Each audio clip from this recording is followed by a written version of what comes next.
Fight it with all. Conversations podcast. It's about observing cycles, sharing insights, and solving problems together by combining historical, climate, food, and economic data so you can make informed decisions as we shift into a new era. Here's what was, this is what's coming. Our world is never going back to 2019, so what will the new era look like? And most importantly, what is immediate that will affect the pocketbook and the outlook into next year so we can all get ready? Thank you for joining. I'm your host, David DuByne.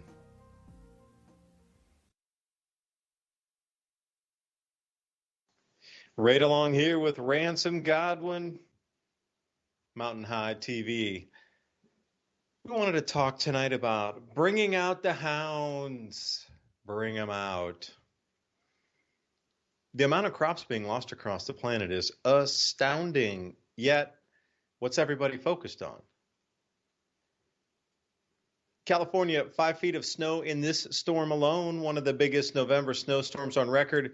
You got 33 all-time record cold records dropping in Alberta, and it's going to be 20 degrees below zero next week across the U.S.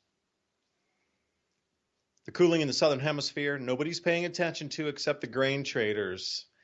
Where are the distractions? Because your food is going bye-bye day by day as they're not able to get it in the ground. So Ransom, thanks for joining tonight. You know, it's been a weird week. I just been out working on my chicken coop, trying to lay low after all the madness. I knew there'd be a bunch of skittish kind of energy in the air after the election. So I was like, all right, I'm just going to drop out of that. I'm just going to go work on my chicken coop, going to work in the back field. And here we find ourselves tonight. You know, I'm on the weather news already, coming into these record cold temperatures. Crops being lost, and there's been another downgrade, might I add. This time down to 170 bushels per acre from the initial 193 or so. So it's going to continue downward. We'll be in the 160s by the time we end this, and it's going to get interesting.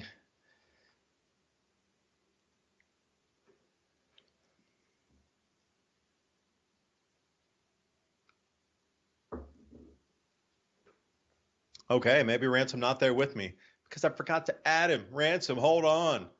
That's why. Hang loose. We'll add him in here. Ransom joining us in about 3, 2, 1. If you're over on Vigilante TV, watching us live, as well as Mountain High Time, Mini Ice Age Conversations podcast on YouTube, Ransom Godwin Facebook page, Mini Ice Age Facebook page. So Ransom, I see you joined. Yeah, that was my bad. I didn't invite you in. Sorry, I was a bad host. You got to stand in the corner. That's right. Stand in the corner. Bad guy. No, I've been watching kind of glued to it, even though I didn't want to be. Because I had 100% opposite. I'm taking zero interest in it at the moment until I figure out what's going on, man. It's an overload. Right. Well, I was just watching it unfold like I predicted it here at home. I was telling my kid, would they kind of do this every time? There's no surprises to me. Me personally, I'm not saying that anybody's brand or name or anybody's saying there's election denier. Myself personally have not believed that there has been a real fair by the people election probably since 1963. That's my opinion. But I was watching this and it's like this fake wrestling thing that I joke about a lot. I'm watching it unfold. I can pick all the winners and losers. I can tell exactly which seats they'll go after. I knew exactly which ones they would have problems with, ironically, it was pretty predictable this time. The elections kind of went on the same path as 2020. I don't even have to say much more than that, but, there's Banana Republic is what you need to say after that. Yeah, well, there's problems in different places, but if you pay attention, the only people that are really, in a toss-up for their seats or are about to lose their seats as far as on one side of things, are people that didn't believe the last election rolled out the same way. So I knew that they would be targets. Like there would be some shenanigans right around in exactly the districts and the governor races and the Senate races and all that. And if we really are a country, if everything's exactly how they say it is, trust the process, trust the science, trust the government. If everything's, ship shape and up to standards there and everything's done right, it means the U.S. voted in a guy that can't string a sentence together. Not once. I wasn't even talking about Biden, but the guy Fetterman also. So that's twice now that they're showing us that these are empty suit positions. That's what I think this is. And the dead guys too. Don't forget the dead guys who got voted into office. I forgot that. Yeah. It's a joke though, because they do this every time. So you get a Democrat president. What they usually do on the midterms is split it up where they have just the right combination of Republicans and Democrats to not do anything for 2 years, right? And then it's just a big, long presidential cycle. So they're going to keep everybody distracted, divided, with high emotions all the way until 2024. So they got this all planned out. They already know how people are going to react. People forget that this group of elites has been studying them for a long time, like rats in a cage, studying everything they do, their patterns, their likes, their dislikes, how to trigger people, how to make people think that you're part of the team. They know exactly. It's like the science of tribalism, and they have it perfected right now. So they're going to have all of the main bulk of people totally distracted. You got Christmas coming up. Everybody's going to be, reliving the midterms for 6 months, and then they'll jump right into the presidential drama. And just like I predicted, they're going to put out the same clowns, like the World Wrestling Federation kind of stuff, or whatever it was called. I don't know. They changed the name of that so many times. Anyway, the fake wrestling. They'll have the good guy be the good guy for a while. He's popular. Then he's the bad guy. Then they flip him around. But they're all playing for the same company, so to speak. That's all I see going on right now. And it's just mind-boggling, actually, that they're basically telling the public, look, we told you were stupid, and look, you prove it. You prove it every couple years that you'll buy anything. Hook, line, and sinker. Crypto. Now, you knew there was going to be a market crash after the elections. You knew it. You knew gas prices are going to rise. Like just as Ransom is saying, you can see things out in the future. Well, it's quite easy now that all the mechanisms to stop any kind of market instability and crashes and flash crashes, like the crypto thing that happened and the liquidity dry up for FTX, so they couldn't even get emergency loans in there to get the crypto to keep their exchange running. Well, they could have easily gotten that under control, but they didn't on purpose. So FTX crashes, takes a lot of crypto with it. So I've been following the crypto downtrend here because in my mind, I knew after the election there was going to be a crash, and I can't believe it happened the very same within 24 hours of it being over. And I'm like, wow, that was fast. So now they're saying there's going to be triggered margin calls across the entire regular, what you consider financial system, stock market, et cetera, because they were so heavily invested in FTX. A lot of these countries had billions and billions and billions in FTX, and they're going to have to scrap it as a zero. But at that same time, because that got taken out or whatever, there's margin calls happening that are like dominoes through the financial system. So I was expecting that would be the beginning, since it was on yesterday, on Wednesday, that today's Thursday, that it would have some market contagion, and possibly as quickly as tomorrow, we go into a banking holiday immediately after the election. It wouldn't even surprise me. But I am calling another thing at the end of the year here. It may not be a banking holiday, but everybody in the United States will not have access to their money at some point. There'll be some reason why you can't get access to your money. Now, will it last forever? No. It'll be a very short thing, just a scary thing. Because, again, pushing the emotions. But as I was looking through the winners and losers of the crypto space today, if you would have been in cash, and you were waiting for a downtrend in this, markets in general more crashing. Like, yeah, Bitcoin, you could have bought it at, 14,500 if you'd made the market right.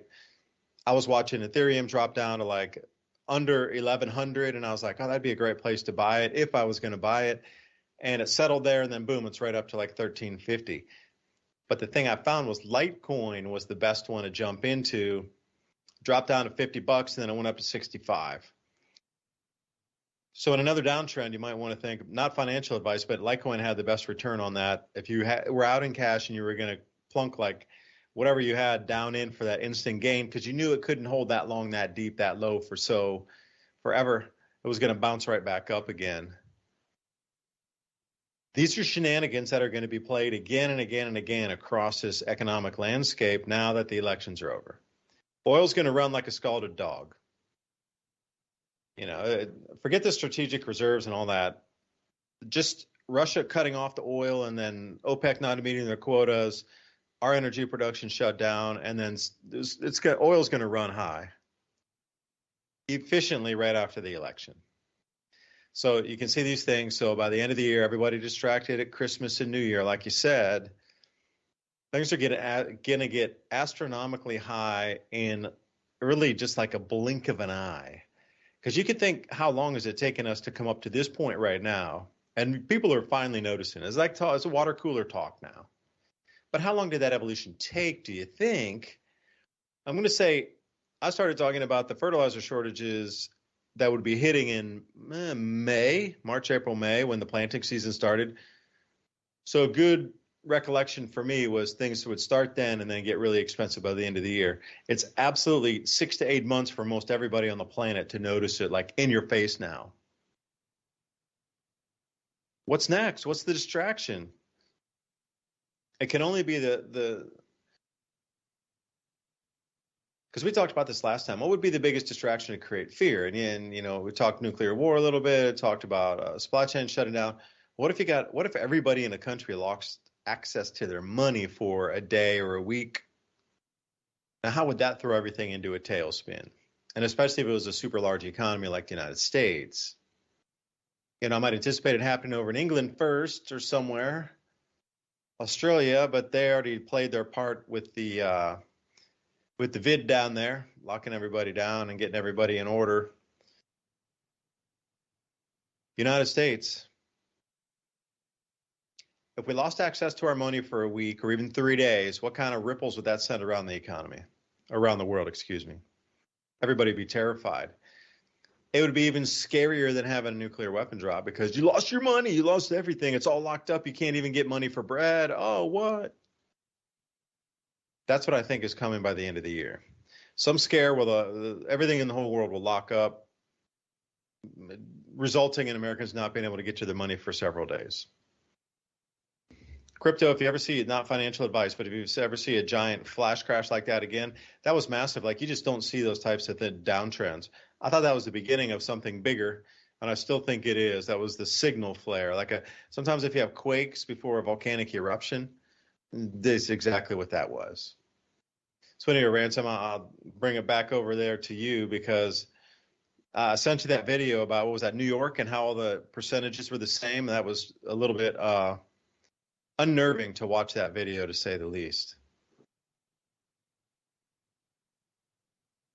Yeah, there was a lot of hokey stuff, and it's hard for me personally to believe, whatever your political affiliation, that you would vote back in the same people that shut down all the business, that locked you up, that made your kids stay at home. Like Whitmer there. You remember when she told everybody that they couldn't buy non-essential goods, and then they roped off all the seeds. Remember that? And then they started. Yeah. Just like so. Oh, go ahead. I think this. No, I'm sorry to interject, but to put a preface on that, you're right. Like, humans operate at a certain level.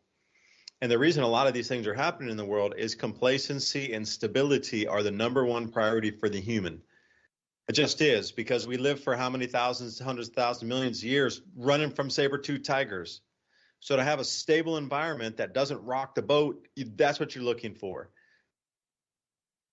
But the human stability factor is completely thrown out of the window. So as us as just a human species, we want to return to the stability. So I just don't get it how they would continue into the chaos when for millions of years we've always run back to the stability. Doesn't make sense. It kind of does to me, because they've incrementalized people into this position where they think it's a state of normality. All of the simultaneous emergencies going on around the world obviously are designed to have the normal working person, because actually there's a whole thing about how the human being is wired. We're wired to deal with things that are right in front of us, like you said, the saber-toothed tiger. We're not really wired to deal with problems that are far off in the future. And the elites and the people that plan things, the planners that keep planning, they know this about human beings, and that's why they set up things that are in the short term a big distraction for people, because that's the only problems that they feel like they have a part in or can do something about. Meanwhile, incrementally, they change things over to a whole nother system, and that's what we've been watching. And just from me, going through the headlines for a long time and kind of being a news junkie, when I look at these headlines like this, after having a bunch of economic turmoil and problems for the last couple of years, and then I look at the front page of Drudge and it says, shock rally sweeps markets, Dow plus 1,200, Apple's up, inflation eases. I know that that's a temporary thing, and it's ironic that it pops up right at the midterms. Also, another thing, the midterms are over now, and if you didn't catch on, Zelensky wants to have peace now. All of a sudden, he wants to have talks. I think that's actually just a distraction. They're going to lull everybody back into a state of normality here, where they feel like the emergencies are over for a short period of time. And I think that's right up about after the New Year's, we're going to start seeing a lot of shaking up around the world.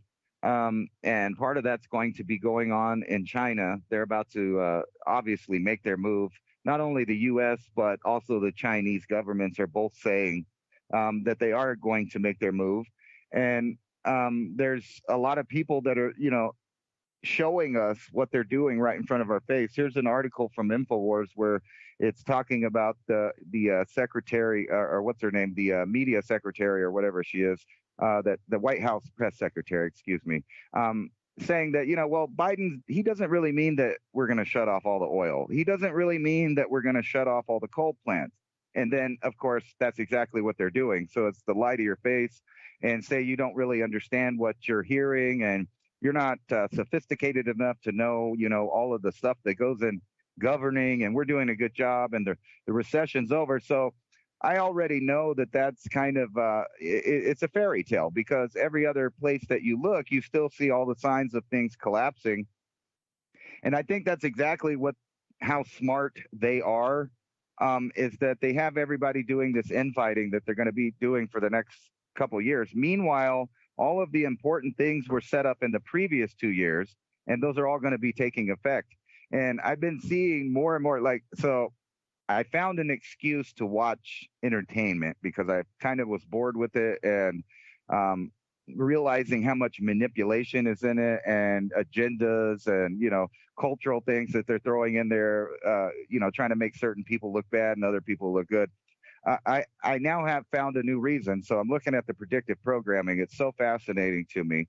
And I'm noticing a pattern of an overall story, which anybody could say, yeah, well, that's just coincidence. But in these stories, they put up a lot of specific dates, and 2030 is one of those dates. So I was breaking down, I'm making a video I'm going to put out that's breaking down the movie Terminator that came out in 1984. Now, a lot of people, they just overlook that, and they think, oh, yeah, it's about the robots taking over the AI and mankind's all slave. But it's actually a really complex propaganda piece for the next decades that were to come after the movie.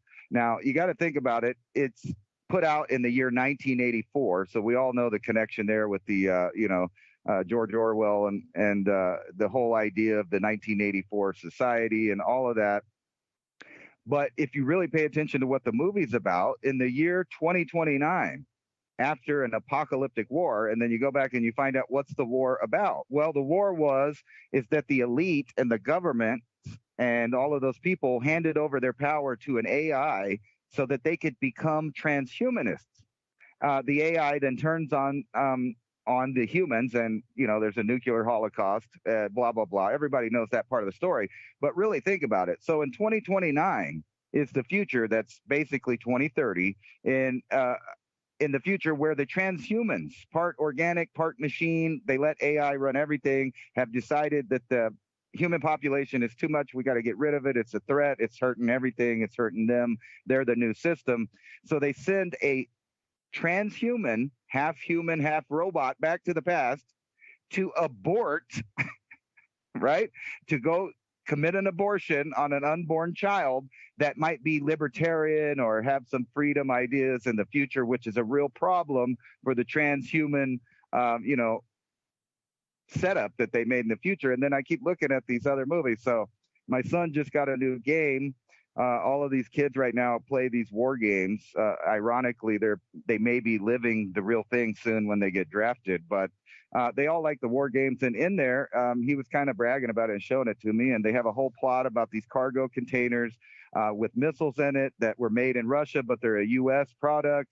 And I thought it was so ironic because there was a YouTube channel called Headlines with the Voice, and she died of cancer, I guess, a year or two ago. Someone else took over. But in 2016, she broke a story about how the Obamas were sectioning off pieces of the coastline and giving contracts of the docks and things to the Chinese and the Russians, and allowing specific companies to move in who just so happened to build weapons.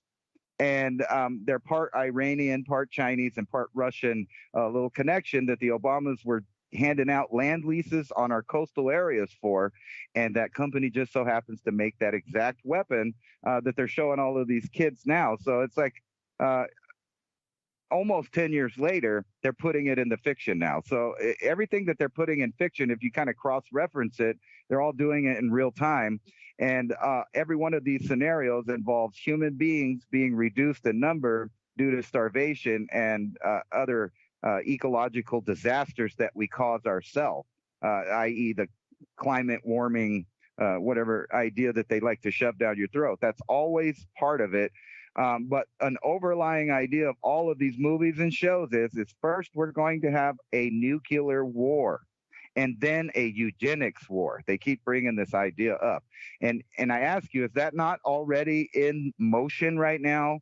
We're creating fake meat and fake food. And I just wanted to ask you this to top this off of the little woo-woo here.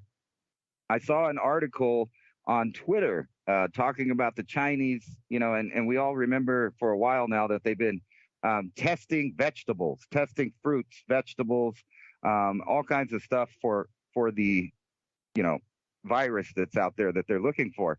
Now, everybody thought that was cuckoo and it's over the top, and they really wouldn't come up with a reason. But I was sitting there the other day just looking at this video of them testing each and every fruit and vegetable on an entire shelf, right? And they're putting little Q-tips in their thing and they send it off to the lab. And immediately it brought to mind the fact that there are biotech companies all over the place right now that are buying up farmland, buying water rights, and guess what they're growing?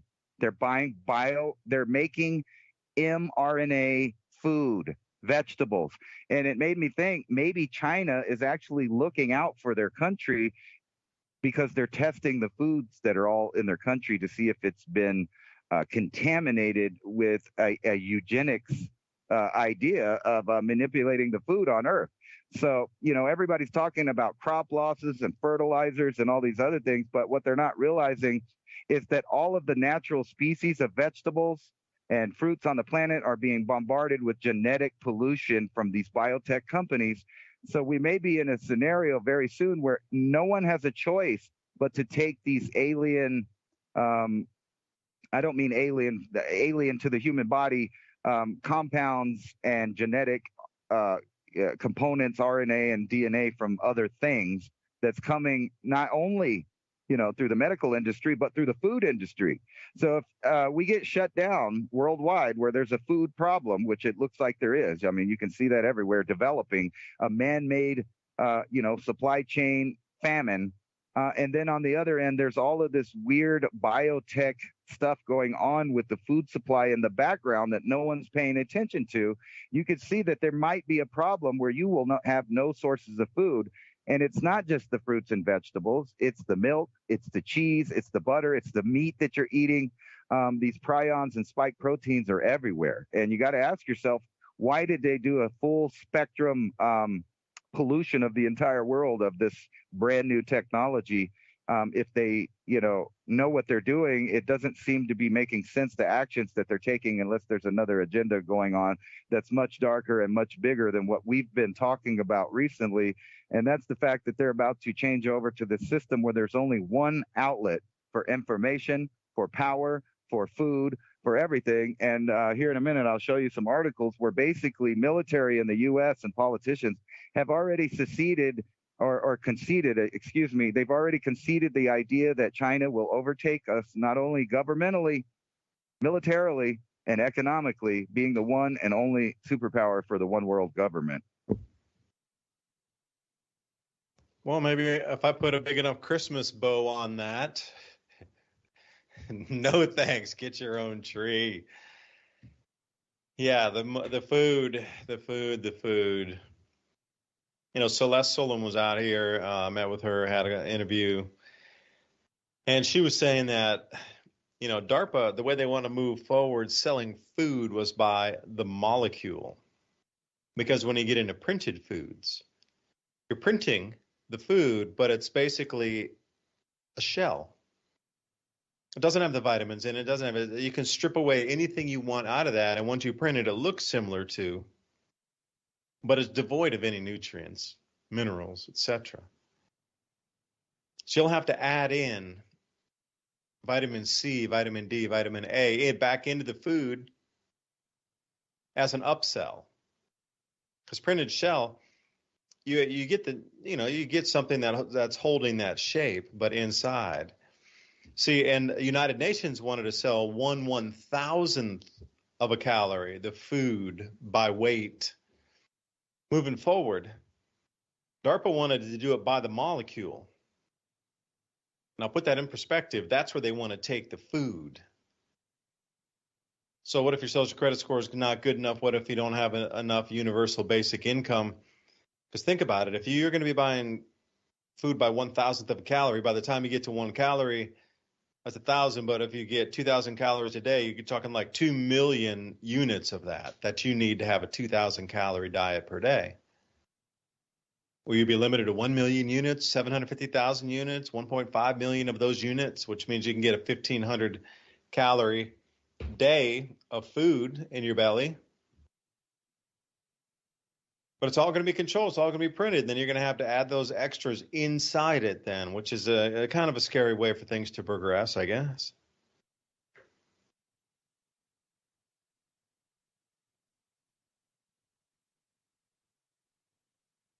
Yeah, I just wanted you to hear this one little quote from this guy. He's the commander of the fleet, or let me put it the right way here. He quotes, "This Ukraine crisis that we're in right now is just a warm-up." Navy Admiral Charles Richard, commander of the U.S. Strategic Command, said this week at a conference, the big one is coming. And it isn't going to be very long before we're going to get tested in ways we haven't been tested for a long time. And then it gets into the article where he talks about, basically America is not and cannot build things, but China can. And it's basically all the way down to they can just make more soldiers and more horses than we can. And, if you know anything about the Second World War, supposedly, that's the only reason that the Allied forces won, is because we vamped up massive production here in the United States, putting out so many weapons, so many airplanes, and so many tanks that the German forces, although, there's other stories about why that is, but supposedly that's the official narrative, is that we just outproduced them. Wait a second there. Yeah. The official narrative I have for both World War I and World War II were to destroy the rest of the Tartarian technology and wireless power systems that were still remaining around the planet. Put that in your pipe and smoke it. Yeah, well, they were definitely doing that. The whole idea was, and just think about the Austrian-Hungarian Empire was a modern day kind of version of what the United States was supposed to be. They were letting people in from every ethnicity, and he was trying to keep a country that had true diversity. And they used that to destroy them from the inside. They balkanized everything and made everybody revert back to tribalism there, and everybody took sides real fast. So we're in that same scenario now. The only difference is that they have hidden the bankers' influence a lot more than I think they did back then. And to get into that, I think they're about to start pulling some tricks on the public. NASA recently just had an inflatable UFO launch, right? So they flew this lit up UFO balloon through the sky and then started bragging about it because I think they're about to take control of that entire narrative as well. Judging by the articles that the people from NASA are putting out, most of them having to do with extraterrestrial discovery is just around the corner. They even estimate there's probably quadrillions, right, in the universe that they could just count from basic equations. I remember you were wanting to get some questions in from the audience, so I thought we could do that now, about 30 minutes after the hour here. Excellent. Yeah, I wanted to pick up on some of the comments, and get a real discussion going. If you're listening to us talk tonight, I mean, you're part of the conversation. So feel free to toss a comment in. One of us, we'll spend a couple minutes here. So, Ransom, what do you got? Choose something of your liking. Let's see here. Well, you mean question-wise? Yeah, because I'm up here on the freedomslips.com Revolution Radio chat board, taking a look at both Studio A and Studio B comments that are coming in. And well, there's a bit of delay in the chat room, so I'll give them a second to ask a question there. Let's see. Oh, you're in there too. I see you.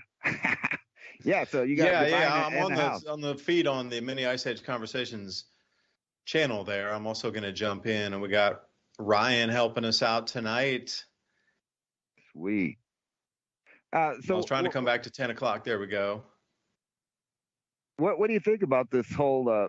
Because the incrementalism that I was talking about earlier is kind of well in effect, and I think that's why nobody is really batting an eye at the fact that their government is taking control or retaining control, I should say.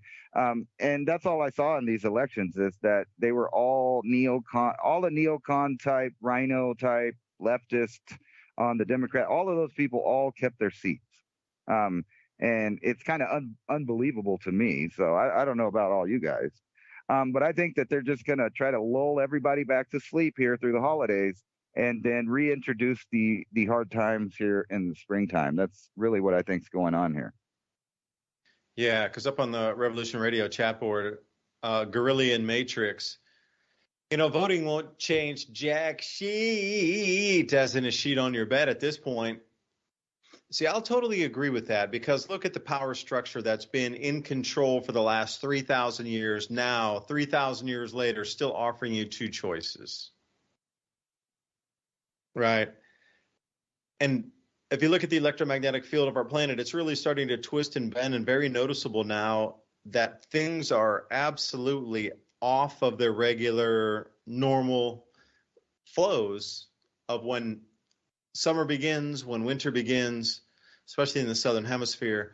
Like the whole thing is about food and the amount of food available to feed the populace of the planet. So going into this event, governments are going to protect themselves. That's what they do. They're governments. That is their mandate, is to protect itself, much like a corporation. You're not even on the list. You're not even last on the list. You're just not on the list of things that they care about to keep themselves in power and continuity of government. So to vote this, unless all those House reps and senators are farmers with Bill Gates, they're worthless at this point. It's all going to be about food, access to food, exports of food, imports, farm inputs, importing and distribution, and then that final yield, being able to put that on rail or getting on a barge that's going to be reliable enough that we can move grains around the planet. But right now, Argentina is in such a drought that they cannot even supply Brazil 6 million tons for the year. Generally, they're exporting 12, 13 million tons, and they don't even have 6 million tons in total for all the exports for the whole year to even give Brazil. So Brazil's out there looking for an extra 1.5 million tons of wheat. And we got this whole thing going on in Ukraine, and there's just more and more losses coming. And then Brazil, is going to just hold on to their soy crop because they know it's going to rise in price. So they're not even going to export it. So when you look around it, is this, how many narratives are there? That those are all distractions from the food being lost on the planet. We're at the point now where we don't grow enough to feed the populace. And from this year forward, every single year forward, they're going to be pulling out of those grain stocks. It's technically called a carryover stock. You carry it over after all your exports and internal demand is met, and you still have some left in the silos. You didn't sell it through the calendar year. They move it into the next year, and they call that a carryover. Like maybe I have a warehouse and I have, 100,000 tons. I didn't sell it. It's still there. USDA will count that as me moving it from 2022 to 23, a carryover. But if somebody comes in and takes 50% of that and then it's not refilled, then there's a problem. And this is exactly what's happening. So the voting, you look at it, it's so in your face that it's not in any way, shape, or form legitimate any longer. It really is. When I saw that thing with New York with the percentages being exactly the same after they went through each individual county, I was just mind blown that there shouldn't be an instant investigation into that. What happened? Like, you can't have that precise of numbers. 0.16 at the end every single time with the exact same numbers on it. I was shocked. I really am. I even pulled it up for you. Oh, it was 63.10%, 34,311 votes for Lee Zeldin on the Republican side, and you go through wherever he won in the Republican county, it was nearly identical. Two of them were exactly the same at 34,311 votes, was 63.10. And then when you went to the Kathy Hochul, that was even more ridiculous, where it started to be the same through every single counting in the poll stations. I was just baffled and shocked. 69.64 was 73,693 votes again and again and again and again. It's like they split it up in the algorithm and just sent it equally across all the counties. Like, it's so in your face, truly in your face. And that's the distraction, because we're coming into global famine crop losses right now. And how that's hard to control. Global famine crop losses are inbound because they cannot and will not be able to grow enough food in the southern hemisphere coming. With all the ridiculousness that we've seen here this last 8 months, power shortages in Europe, can't even manufacture the fertilizers for next planting season. We're down 40% globally for that, and then we're already down almost 30% anyway. So we're going to be looking at a global total of a shrinkage of available fertilizer and herbicide pesticide of 70% as we move into the planting season in the northern hemisphere of 2023. But then the just Charlie Foxtrot that's happening down in the southern hemisphere with all the not planting and reduction of crops and droughts, and just it's starting to happen everywhere. So the reason I was being a little long-winded with that, they're going to keep throwing distractions as the food. I'm trying to do some sort of ratio. The more the knowns on the crop loss side, the intensity on a scale from, say, 1 to 5 of distraction that's put in place when there's data released and traders start to understand and move markets based on the crop losses in the southern and northern hemisphere, both in conjunction at this moment. Like, what are we seeing out on the landscape? And the closer we come to this, what will be known as a global famine, and everybody will understand it. Just as it took about 9 months for everybody to get the inflation in your food and understand, like your cost of living rises in the energy. It took like 9 months for people to wake up finally and get it. But now everybody in the world knows what's going on. Clearly they do. The whole planet gets it. It's going to take about another 6 months before they get it with the famine too. And that's the scary part, because as much as they're angry about inflation and these things, once the realization of there's not enough food growing to feed the populace from this year forward, that's going to be an absolute society changing event. Once it gets to the water cooler talk, like it is today with everything we're seeing, just the average person knows that something's not right, and there's just huge mix-ups and mess-ups in the way that anything is functioning. Like everybody sees that, and they get it, and then they collectively understand it. Your stuff's going to get more expensive. Oh, okay. But what happens when they say you're not going to have enough food for your family? That's not going to be an, oh, okay. That's going to be something very different. But see, that's going to be within 6 months. So if you're looking at timelines to try to get to your preparedness, that would be one of them. So anyway, Ransom, I'll toss it back to you, and I'm going to look through a couple more comments here. All right. Well, anyway, Gorillian, thanks for that thought there. Dan Rod says, with China hoarding all of their grain, and South America isn't going to sell, where is America going to get all of its grains from? I know you touched on that a little bit. And a question I got also for you is, why do you think they're trying to, push out all these fake headlines that the economy's just doing super duper all of a sudden the day after the midterms? And how long do you think that they're going to keep that up before they start telling you the doom and gloom of the markets again? Yeah, I can't speak too much except that with the Mississippi River still really low, the barges are still stuck. I've been following that pretty closely on how many barges are stuck and in which parts of the river. It's mainly in the southern part of the Mississippi. But you can't export either. So they're stacking up barge after barge after barge, and these are all barges are, they call them corn shuttles is a proper name for it, wheat shuttle, depending on what's inside, going outbound down to Louisiana and then down out to loading ports.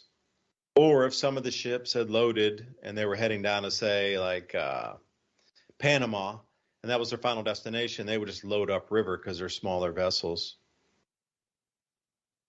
That's going to be a huge problem inbound and outbound. So even if you did need the food, and even if we had it in America, currently they're not looking at any way to really ship vast amounts of food out of here until April, until the river refills after the snow melt. Like one thing that is inbound with this massive freeze and everything that's coming, any precipitation that was going to go into that river will cease for the next 2 weeks. It's just going to be locked in ice and snow. And it's not just a little freeze. I don't know if anybody has seen what the GFS models are looking at, but already this early in the year, it's going to be something like 20 degrees Fahrenheit below zero. It looks like many parts of Idaho and Minnesota, and even further down into, was it North Dakota, South Dakota, further down, parts of Nebraska are going to be looking at zero or below already. That's kind of early for that. Parts of Colorado, you're going to get slammed out there too with this cold. So with all the water drying up, and then there'll be frozen pockets, which will stop more water from flowing. And then traditionally, like every lock and levee and everything just freezes over, and they just stop any kind of, they're going to empty the water out of them anyway because they don't want them to freeze. Like you wouldn't put a full bottle in your freezer now, would you? Nope. You probably want to either empty half the water out of it so it won't crack your bottle, but they dry those locks out so there's no expansion from the ice that would crack the concrete. So that whole dam and levee system that's further up and going up into the Great Lakes, St. Lawrence Seaway, they're already done with that pretty much for the year. I think November 1st is when they really start to really clamp down or stop shipping out of that because they don't want that stuff to get stuck in ice. Imagine you're transiting through, you get stuck in ice. We can't even empty the lock now, can't empty. Europe's having a tremendous problem even producing anything. Like they're almost at a standstill in Europe. So where is the food coming from? That's a real important question. Now, China, main buyer of soy product, soy. But Brazil is one of their biggest trading partners. And just a few days ago, I did a video where Chinese government was reviewing this good for delivery exporters out of Brazil. And they were expanding the list and bringing it up to date, which means China's going to be in there very shortly buying anything they can for soy because they're updating their exporter list right now. Soy isn't wheat. And I was looking at some of these atrocious planting figures that they were going to do in the Ukraine, and then the agriculture minister came out and said, we're not even going to plant any winter wheat this year. So regardless of what's happened up to now you got Ukraine talking about not planting any corn or winter wheat this year. And then it's the next knock on. Okay, well, let's say China gobbles up all the soy out of Brazil. Uruguay is struggling at best with cold temperatures. They become a soybean importer when they used to be a soybean exporter. Then you got to start to do all this Rubik's Cube out on the world stage here. Currently, there's so much grain stranded that, that makes a huge difference if you can move it or not. It's stranded across the Black Sea. It's stranded across the EU. It's stranded across the United States. Now, those are major players that are exporters. And then over in Australia, it looks like massive losses. There's some are even calling up to 100% loss of all the wheat on the East Coast. So see, this is where we really do sit. Like, where are grains coming from? And who gets to get them?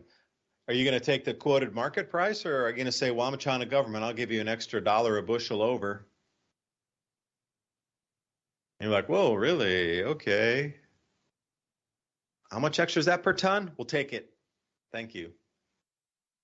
That'll be a private deal. It won't even be anything with futures delivery, anything. And then this is somebody I talked to that was describing to me, this is the exact scenario they envision, that there's going to be a breakaway from traditional market pricing because there's always going to be somebody more at this time moving forward that will need it more than the next person and willing to pay more for it in cash than the next person. So there's going to be this divergence. At first, it's going to be $1 a bushel, maybe, and then it'll be $2 a bushel. And then suddenly, you're going to pay 50% more. You're going to pay 75% more than the market rate cash. What if you give double what the rate is? What if it's $8 and you're like, I need it so bad, there's riots on the streets, I'm going to give you 16. That is going to disrupt the market in itself. Just even $1 over on a bushel. Geez, people would be jumping in the streets for that. Yeah. Farmers would be rejoicing, backflips. Pigs would be jumping in the fields. Yeah. But this is where it's starting to move off to as well. So, you think about the two things in tandem, the financing for it and the pricing for it, and then the delivery is just not there. That ag conference I spoke at, they talked in depth about rail deliveries, just losing 20% of the rail cars. It's just so choked and so tight on traffic right now. They can ask anything they want and they don't have to deliver, and they'll cancel in a moment's notice. And the barges too, like usually there were extra barges, but they were all nobody knows where they went to. And now all the barges that were on the Mississippi River and up in transit channels offside rivers, they're all full. So it's kind of come to a standstill until they can unload somewhere. And I'm not talking about unloading on the side of the bank and then trying to pick it up later sometime in the year. I'm talking about really getting it on a vessel and then taking it outbound. This is where we sit. So that, maybe it's a long-winded answer for your question there, Ransom, but where will the grains come from is a good question, because if you can't grow them, then where do they come from? And even these people that say, well, we can bioprint our food, we can print it Well, what goes in the backside that like a raw ingredient or paste or something made out of some grain, that's got to be the base to start the printing with. You can't print air, you know? Like where's that input stuff come from? Oh, it comes from something you grow. I got it. Yeah.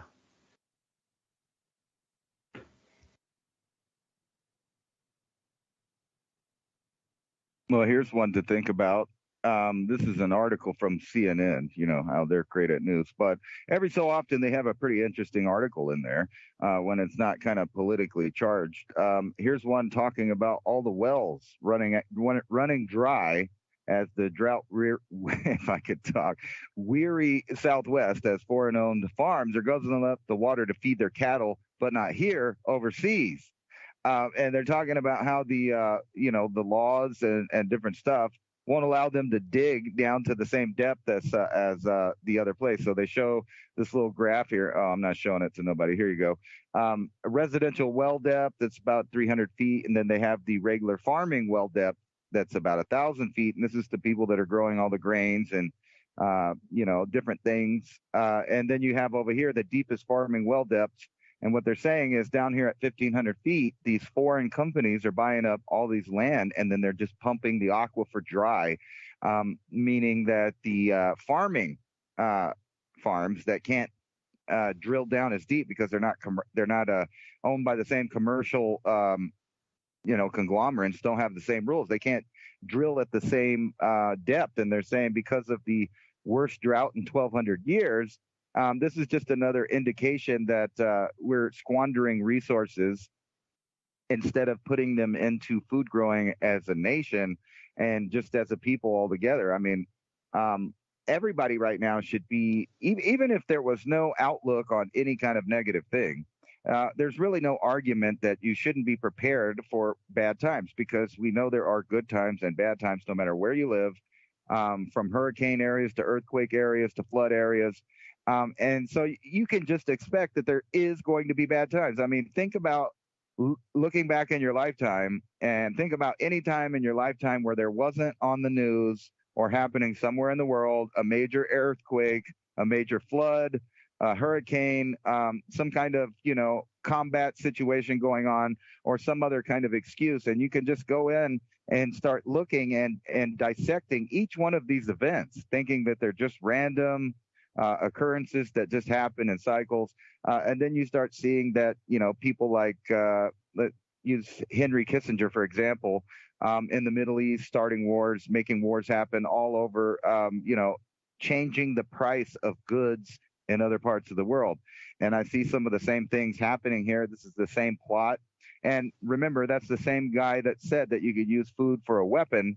And all of these plans, or at least of that type, I'm not blaming him specifically, but most of these billionaires are part of the World Economic Forum. And when you listen to them, they say they're doing exactly this. They're using food as a weapon, water as a weapon, and then they're politicizing the governments to basically sit around and fight with themselves as it's like the guy that sits around and denies the smoke. I know I said this before, the analogy, but when the house is on fire, everybody's distracted with what's on the TV or what the next drama is. Meanwhile, their entire future is disappearing from them, and they just can't seem to see that.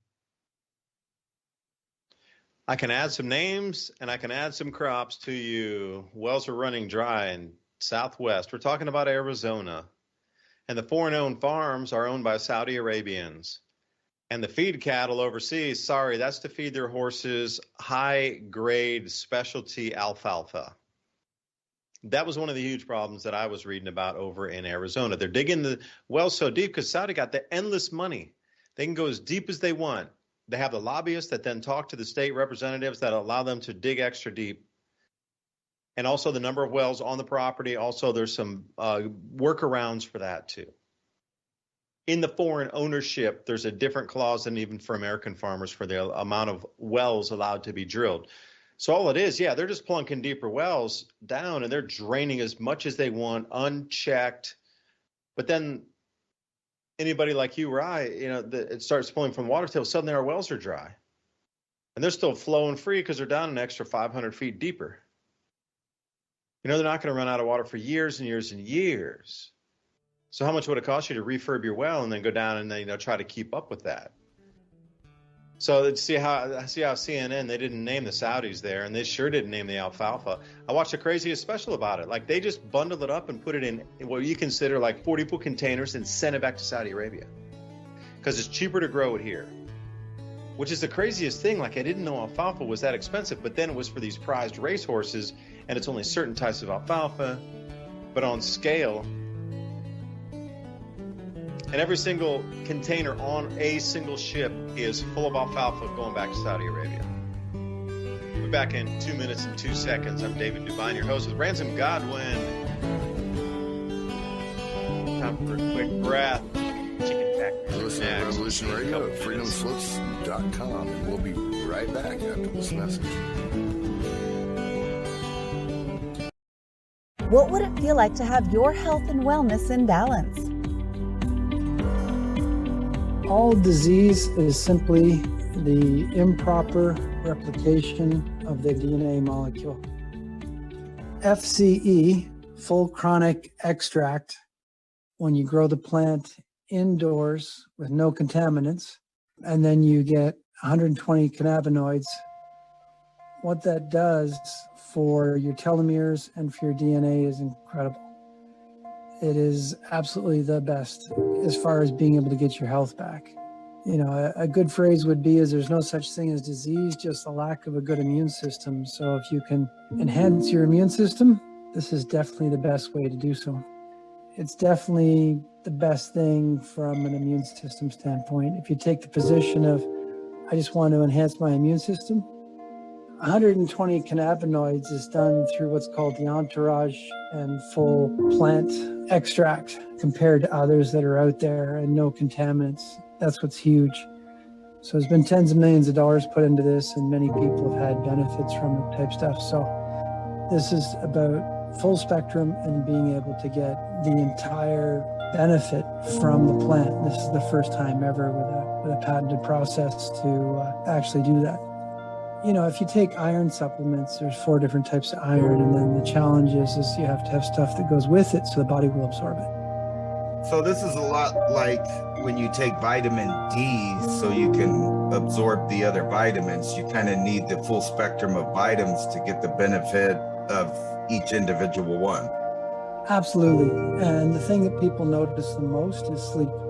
They have really, really deep sleep, and they sleep extremely well. And if they stop taking the product, then immediately their sleep is disrupted again. This is something that the Chinese and Egyptians and so on and so forth. So the research is more than just recent, it's extensive. So a full plant extract, it's done indoors, aeroponics. Once you've got that, then you can get the full spectrum. People find that it resets their metabolism. So there'll be a lot of things that they're eating now, including sugar. It'll make it so that you will not desire to be able to consume the things that you're having challenges with. So wheat, dairy, sugar, all these different things. It'll balance your system so that it'll get you to the point where your metabolism is correct, and your palate, what you desire to eat, will change drastically. The entourage effect is a proposed mechanism by which all the cannabis compounds interact exponentially in a synergistic manner to modulate the overall effects of the plant. The benefit of the entourage effect is the increase of the therapeutic experience. More compounds consumed in whole plant medicine typically means a higher likelihood of pain relief, anti-inflammatory action, anxiety relief, just to name a few. The endocannabinoid system, ECS, which is now being recognized as arguably the most important system in the human body, since it provides some degree of master control over all the other systems. In short, the ECS helps to balance many of our physiological systems and supports the body. The fact is, the ECS impacts just about everything, including appetite, immune response, calorie burn, pain and inflammation, and even cellular health. Its most important overall function is homeostasis, which basically means that it helps to keep the body in a healthy balance. The change is coming up in the food pricing and the inavailability of medicines because China has shut off the spigot for base chemical materials to produce our antibiotics. A lot of things are going to shift. And having something that's produced in the United States that seems it covers two different arenas. Something that's going to happen with your body because your food choices are going to change. And at the same time, if you're unable to get whatever medicines there are. This is RadioFreedomSlips.com. And now we're going to get back to your host.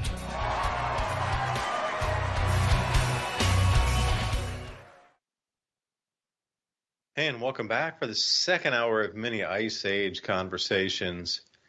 I'm your host, David DuByne, with here, Ransom Godwin. Oh, the world has spunneth.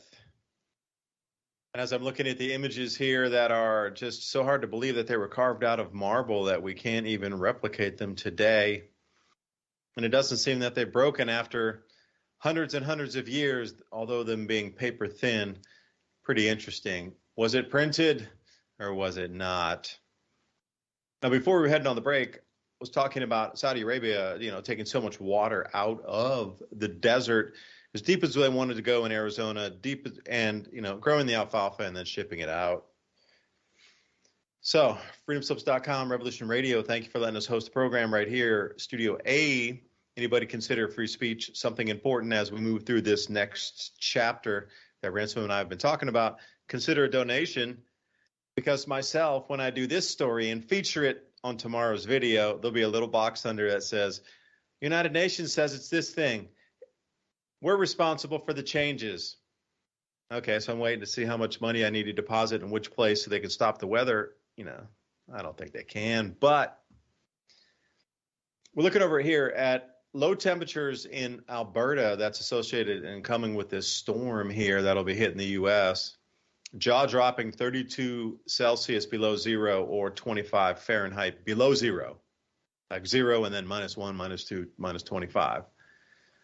So they broke all these temperature records. So for me, as I'm looking for cooling across the planet that mimics the Tambora eruption of 1815, moving into 1816 is when they felt the effects of it in the Northern Hemisphere.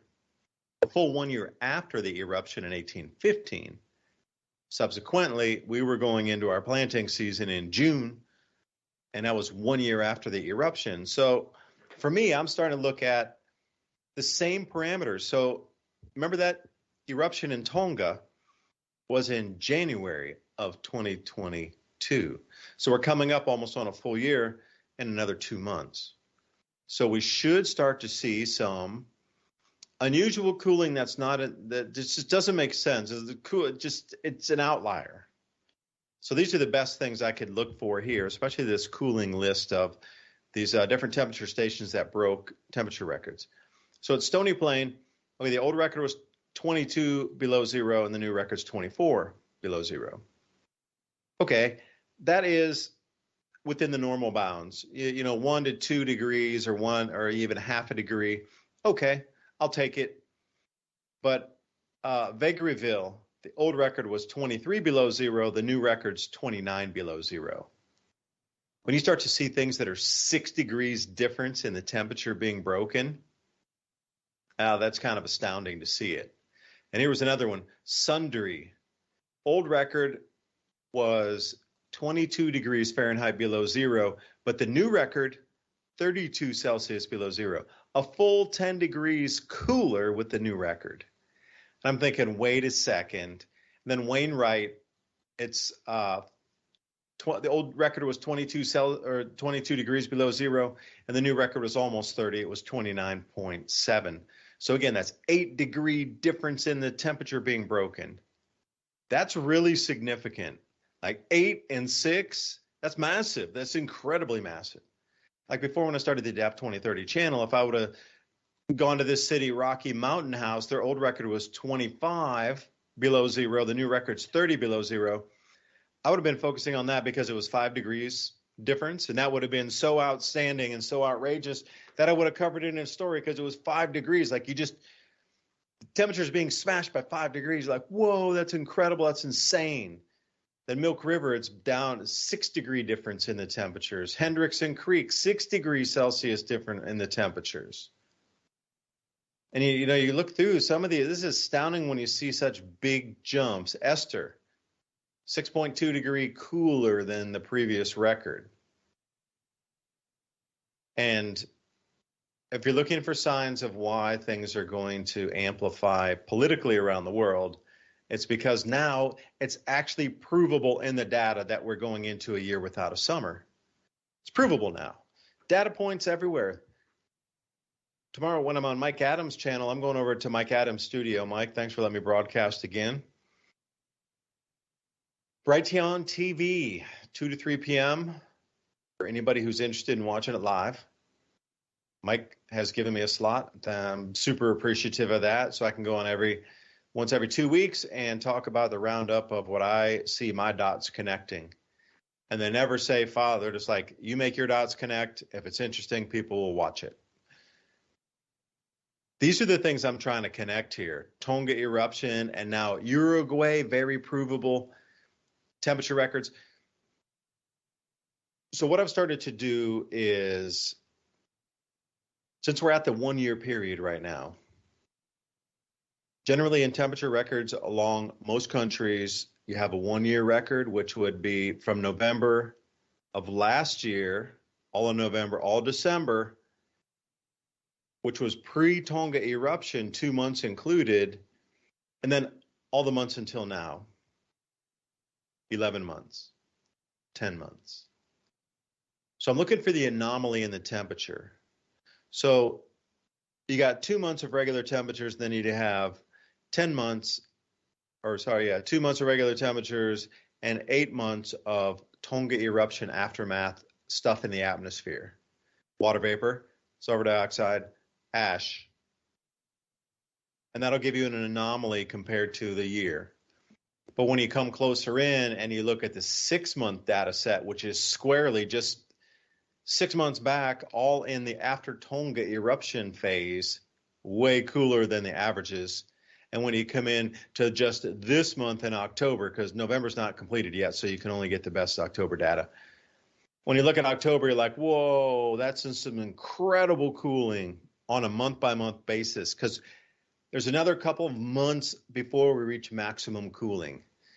And just like Tambora, just like Pinatubo, it took a full 12 months before the full cooling was felt, and it reached that bottom point.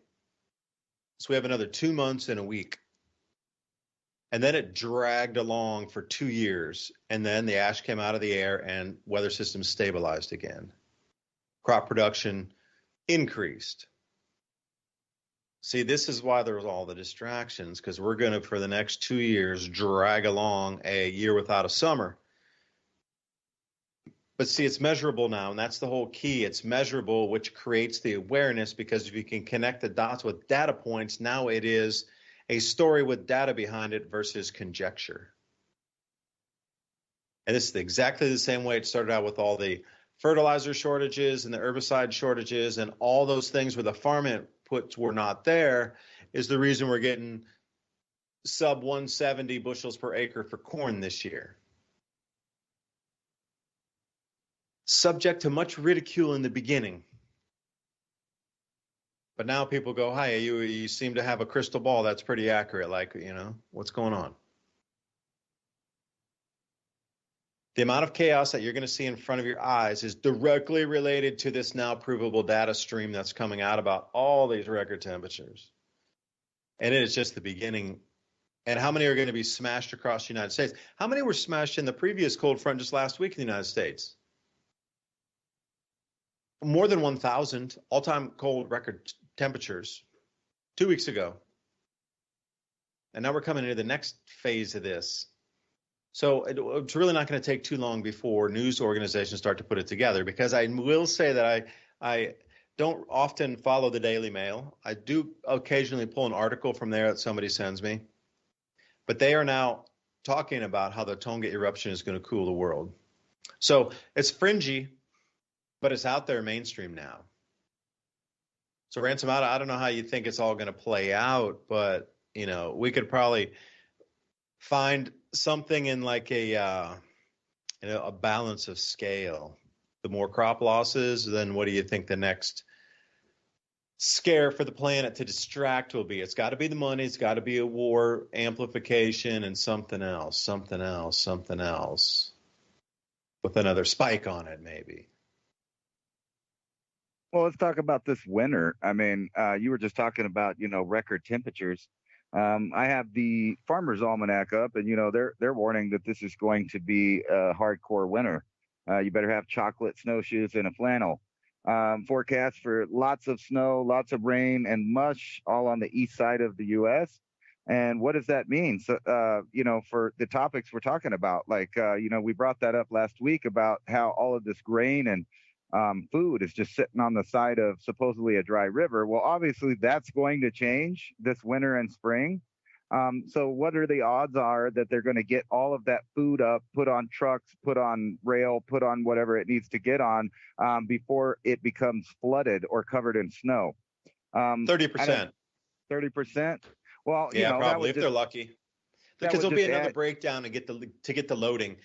Like, that's almost a perfect thing to remove more food. See, you hit that on the head there.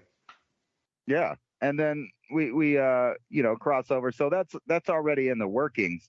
And here's a good article by the Mises Wire: the end of world dollar hedge money, turning the USA into the Weimar, if I can ever say that, Weimar Germany, Weimar. I can't say it. The Republic, the one that went broke and fell apart. Weimar. There. Yeah, Weimar. Hey, maybe I'm saying, I don't know. That's the only way I don't know how to say it. Well, we don't have the German accent. It'd probably be Weimar or something. Yeah. I don't know. Yeah. And then we look across the board here. The unemployment picture isn't as pretty as they want you to believe. And why is that? It's because nobody's making none. There's no factories doing nothing. We really aren't doing anything. And I showed a little while ago a little map that somebody put up on Twitter that was kind of demonstrating all the countries and the deals that they're doing now, and the difference between, I think it was 2018 and then 2020. And most of the world has gone over to doing business with China, according to that source. And it kind of makes you wonder, what are we making? What are people going to be doing for a living whenever these shortages start happening? And then you look at this: Americans pile on another $25 billion in consumer debt. Meanwhile, the federal government is taking in record amounts of tax. They're just piling it on money. Where's it going? Nobody knows. But this is an interesting topic. I remember, I think it was last year, you told me something about, even though all of this stuff is happening all over the world, that you probably weren't going to get too worried until like Amazon and people like that decide that they're going to roll back and not send as much stuff, to people trying to get around all of the other problems going on societally with the economic situation. So they're going to be trying to order stuff, which is a common fad nowadays, is just to get all of your stuff off of Amazon, have it delivered right to you, whether you live out in the boondocks or you live in the city, it doesn't matter. But I'm looking at a lot of articles talking about like a shutdown in employees. They're cutting costs. They're cutting employees.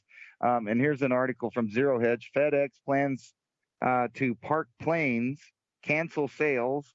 World trade appears to be rapidly deteriorating. And remember, we were talking about that, about how when tensions rise there in Europe and also in the South China Sea, that's going to put a major, blockade situation or a block, at least, for international commerce that people are used to getting. Where does most of that stuff on Amazon come from in the first place? A lot of it comes from China, because they're making, a lot of stuff. There's stuff coming from Indonesia and Taiwan.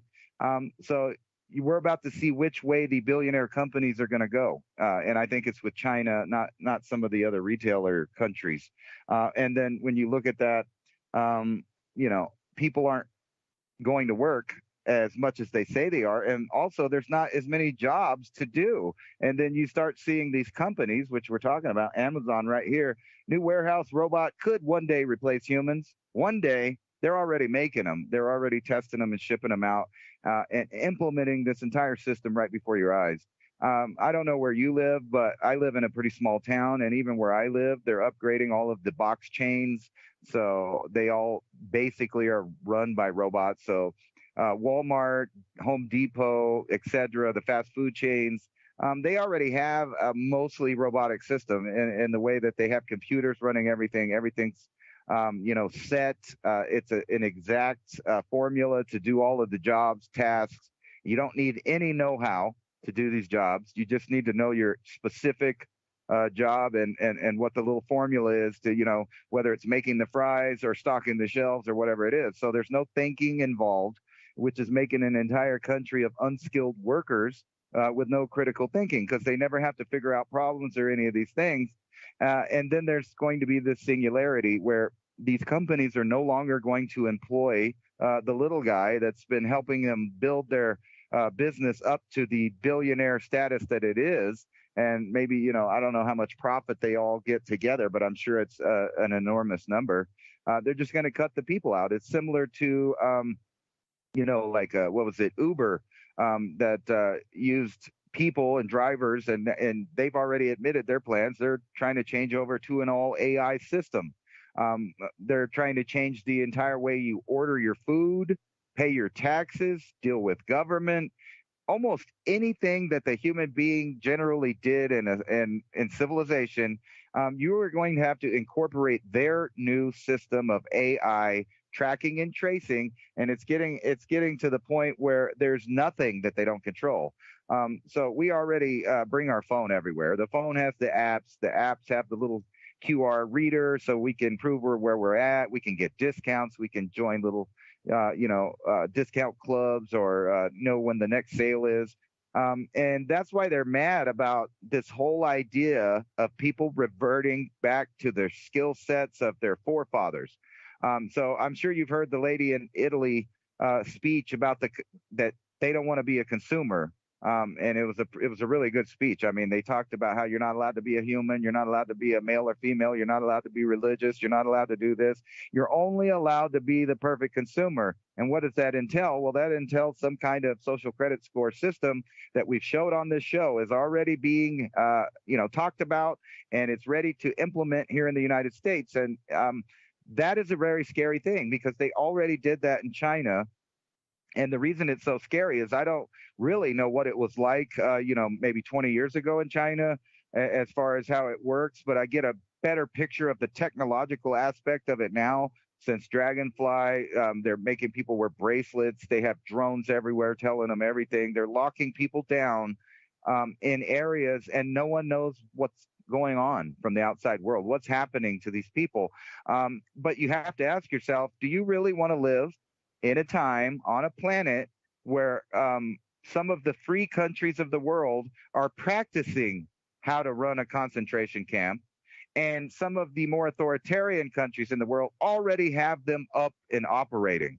And then let's get to, the point, to the scam kind of that it is, that the human being is the problem in this equation. We keep getting back to it, like from people to Bill Gates to the people at the World Economic Forum talking about, we have to do this and that, and there's some kind of leeway that we have to have, and we have to get rid of part of this equation. And that equation that they always come out with is that humans are the problem and us eating are the problem. And they lie and they say, like, the cow farts, the sheep farts, when we really know that all of the carbon that's in the plants came out of the atmosphere, and the animals are eating it, they're digesting it, and they're putting it back in the atmosphere, which is a zero carbon net gain. So it's all a lie in the first place, designed to make you think that we need to reduce the population. And here we hit the perfect number of population. We just hit 8 billion.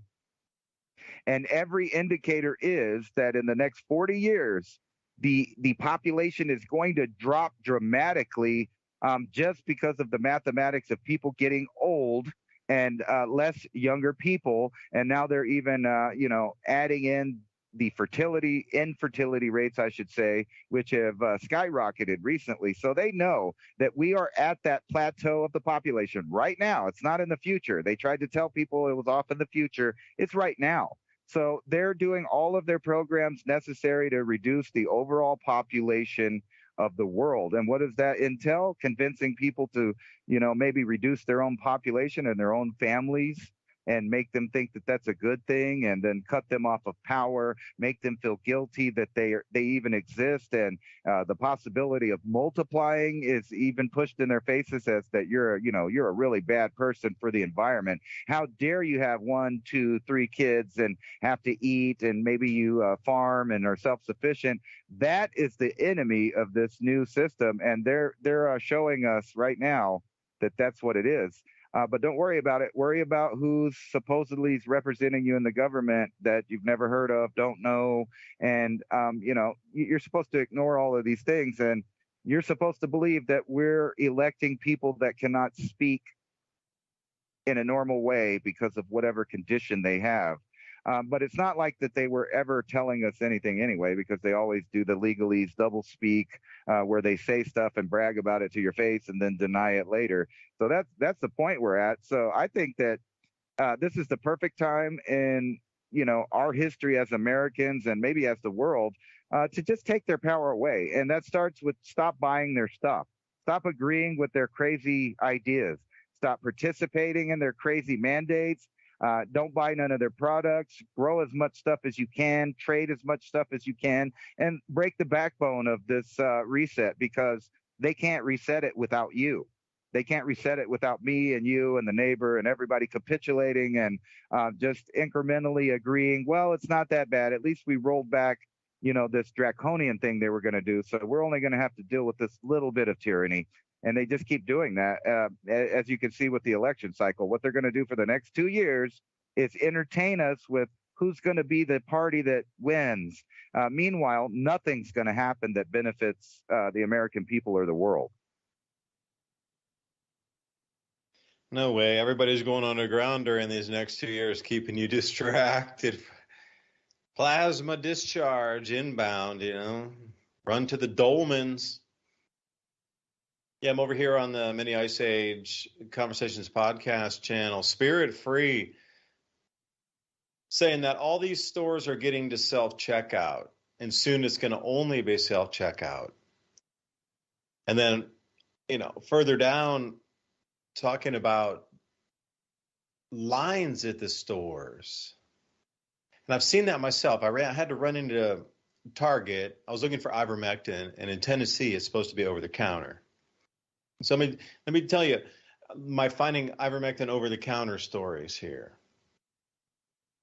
So it's been passed, this is back in May, that you could just walk into a drugstore and buy that product, which was demonized over the counter. Okay. So I went in to do that into 4 different places. I went 2 mom and pops, and then 2 what you consider more like Target was one of them, because they said they had it there. And then there was another one that's pretty large, regional one. I was told no at all places. Nobody wants to take a chance of selling it over the counter. So we're in this fearful world of you can't even get medicine, even though it's legal to get it, you just still can't get it. But the whole point being, when I went into that Target that morning to go say, hey, can I get some ivermectin? I need 3 milligram tablets. I know you have it here. I called, I talked to your pharmacist. I'm here to get it. It's over the counter, so I'd like to get a box. Well, it's still prescription. I was like, no, it's over the counter. I assure you it is. Please call your manager. Oh, yes, it is over the counter, but we don't have that kind of over the counter stuff. You have to get we only have the prescription one. And I'm like, wait a minute. The same medicine you're telling me that's available over the counter, now you're telling me it needs a prescription, but it's the same medicine. Yes, the over the counter one is a different category, like A, and the prescription one is B. And we sell ivermectin, we only sell category B. There's no over the counter. So even if we have ivermectin and it's legal, and we can sell it over the counter, we won't, because this kind you have to get a prescription for. I'm trying to make sense of this. Like, what? Even though this lady was standing, next to me waiting, and she just kind of perplexed, just kind of looking at the same processing it that, what did she just say? You can, okay. But when I was walking back out, the line to go through the self-checkout, it was like 40 people deep because they only had 2 of the machines apparently working. So they had massive amounts of people stacked up back there, nobody working at the registers. The only people there were the customer service people to help you get through the checkout. Now, luckily, I didn't buy anything because I sure wouldn't have stood in that line. But granted, it was on a Saturday morning. But I'm still perplexed. I still look at this. I'm shocked and baffled. Like, why would you stand in line for 30 minutes to then come to a self-checkout where you have to do it, and then you have somebody standing at the door going, we need to see your receipt and look in your bag? Because, dude, not my problem. You're not paying me as a chain checkouter. So if I make a mistake, that's on you all's company. Screw you guys. I'm out of here. And I always do it. And, I would do it if I was going to do this. I would do everything perfectly, and I'd walk away and just, nope, you're not checking my bags. And even if they got somebody to stop you and call the police, you're like, look, what do you mean? They have no right to stop me going out of the store. If you're going to put me in charge of checking on my own groceries and whatever and paying my own thing into there, you have no right to qualm about it. I wasn't trained. And then you get the comments like, well, you're making the people work there more. No, the whole system is making everybody work more and get you away from humans and interaction. Because when it does come to social credit score, and you're going to go in there with your allotted food, digital rationing card, there's going to be no human to talk to. It would not surprise me if they put those people that if your digital rationing card doesn't work, they would be behind glass or through a TV monitor to deal with you, much like they do in the courtrooms with the judge and then the defendant or whatnot. They do it a lot of times by video screen and thing. Same exact thing. We're moving into that. And Ransom, I can answer your question. I was living and working in China in 2002. And it wasn't that social credit score. It was talked about, and again, in the very beginning, they called it sesame credit. Like they moved it from what they know now. In the very beginning, it was called sesame credit, and they were making it fun and cartoonish, like, and hey, anybody want to like beta test the system? And a lot of people, man, millions of people signed up, and hell yeah, that'd be awesome, let's do that. And then those were the ones that were suddenly in charge of others that because they knew the tech. It was kind of weird. The beta testers became the overseers, which I found kind of interesting. I could say one thing I would take away that I did get out of that, even though when it was called social or sesame credit back like 2002, 3, 4, 5, it didn't have any repercussion. But they were gathering data on everybody, but there was no repercussion. Like, you could still buy your high-speed railway ticket even though you were having a protest and, writing online against the government. The CCP, that was totally whatever. You weren't penalized at that point. But I assure you, they were gathering every single letter typed on everybody, and then when it went live, then you were assigned a score. It didn't go live, and then everybody kind of had to earn their score. You were already in the system programmed from years and years and years and years of data that you didn't even know you were being scraped from. And then when it went live, boom, everybody's assigned a score. Now, the scariest thing was, this is the thing that really, blew my mind about the whole thing. Okay, having cameras out there, you cross against a red light because there's no traffic. They put your picture up on the big screen with your details, like where your address is, who your employer is and stuff. Public embarrassment until the next person breaks the law, and then their picture takes your picture's place. But, it could be up for 30 minutes, 30 hours until the next person breaks the rule. The public shaming thing is kind of weird too. Like, why did you put your, street address and employer and all these things? But coming into that social credit, sesame credit thing was,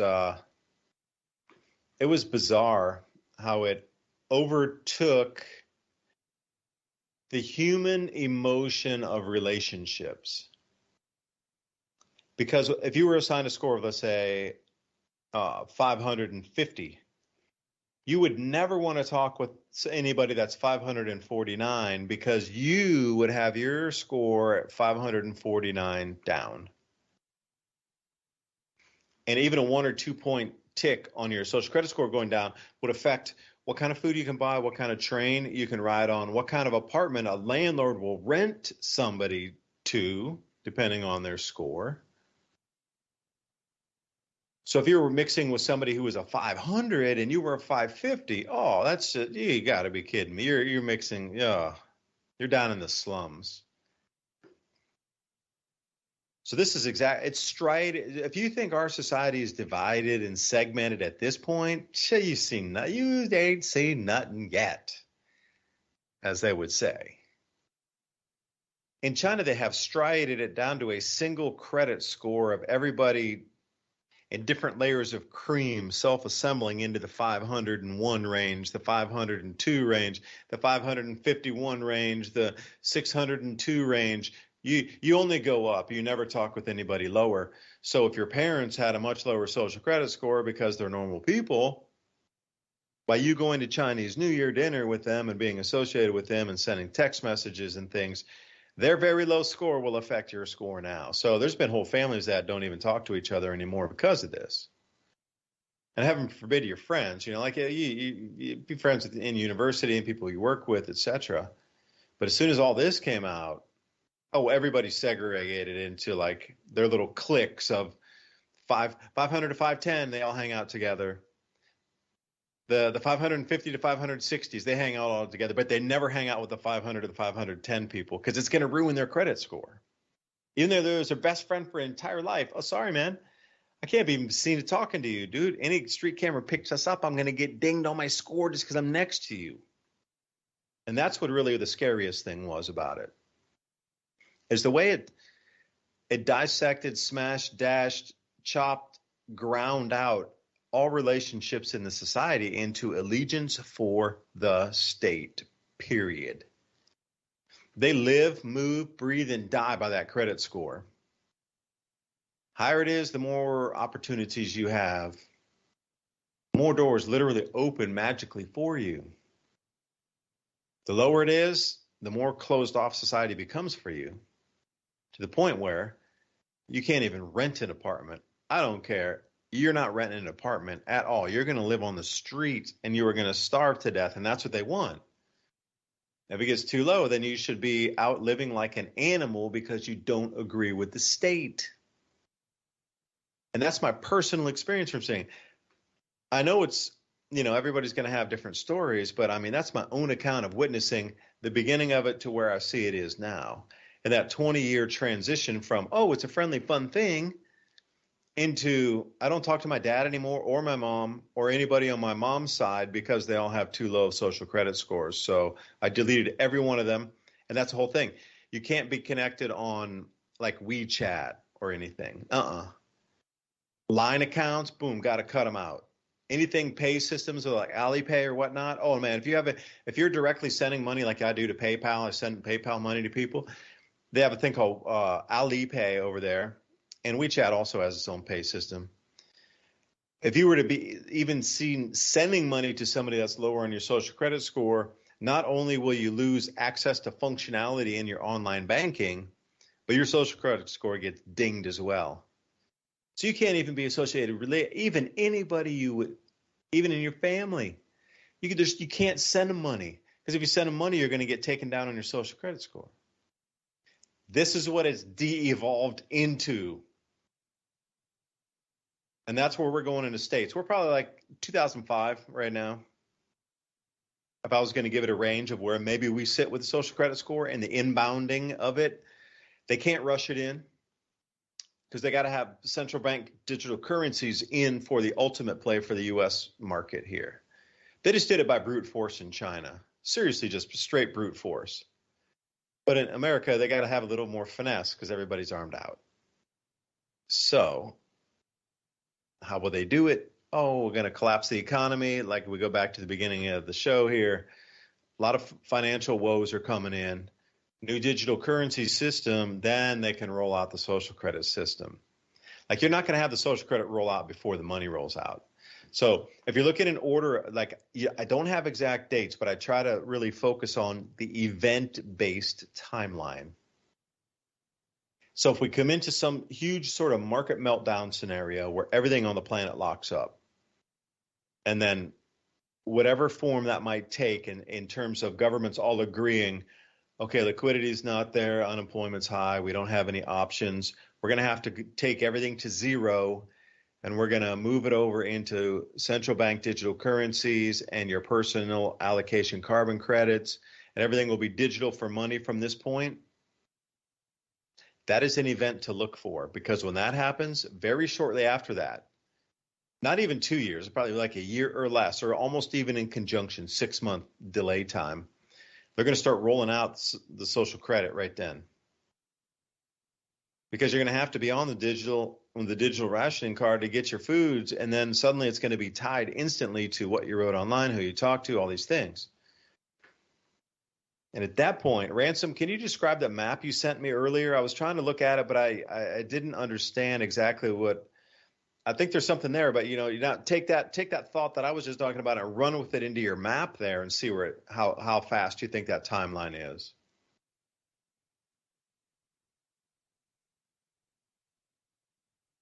Right. Let me load that back up. Basically, it was somebody putting off a map that was depicting 2018, the countries around the world and who they do business with, the United States or China. And then that same type of map in 2020, which showed the majority of the world has now contracted to go with China, including most of South America, Africa, and the other Asian countries, and even some European ones. Let me load that map again. But the whole time I was listening to this credit score thing, and it's already happened here. It just came in another form, kind of like you said, because various reasons. But here, they did the same thing. And you were talking about the family, how the families wouldn't even, they break up and they stop talking to each other. And it's a complete loyalty to the state because they don't want to be associated with the other person's opinions or behaviors or anything like that. And I ask you, has that not just happened in the United States? They just call it, you're left or you're right. And the same thing has happened in the last couple of years here, where there's a self-inflicted credit score on all the social media stuff. And that's one way to do it. So they were shaming people at restaurants. They're boycotting people. They're doxing people. Calling people fascist. It goes back and forth, obviously, from right to left and left to right, because it's the extreme of tribalism. And they're using that exact thing to usher in this credit score system here. Because after all, what have we been talking about for the past couple of years? Not worrying about our food or infrastructure or nothing like that. We've been worried about how you speak, who you've offended, what you did wrong, if you followed the wrong politician or not. And this has been transitioned over into the business world. Matter of fact, here's a article I found from last year. I was looking up that while you were talking. Coming soon, America's own social credit score. This is from The Hill from last year in 2021. But it talks about how this, the war on terror kicking in and social media and how everybody views each other, including the part about families not, getting along with each other. PayPal, announcing partnership with Southern Poverty Law Center. And then it wasn't 9 months after that they started saying they were going to just steal your money if you said the wrong thing on any kind of social platform. So they already have this social media score behavior kind of already going. Half the population is saying no, but there's a big portion of our population that have already accepted it and feel like it's on their side of things. But I just want to remind people where this ends up. Where does it end up? Take a look. This is an article from Zero Hedge. Take a rare glimpse inside China's zero COVID madhouse. And, earlier you were talking about your social credit score and how it might implicate or not implicate, it might decide what kind of, lifestyle you're living. Are you allowed to ride the train? Are you allowed to go to the movies? Are you allowed to take school? Are you allowed to go to college? Are you allowed to post on social media? They already have that all figured out, like you said, in China. Even what kind of apartment you can rent or, what kind of food you can buy, by which store you can go to. And then you put that back on that map that we were talking about, and you realize that China's influence is so heavy around the world that some of these other countries are going to start adopting these policies in order to get resources from the biggest economic entity that's going on right now, which is China. And let me load this image file. It was just a point somebody was making on Twitter about it.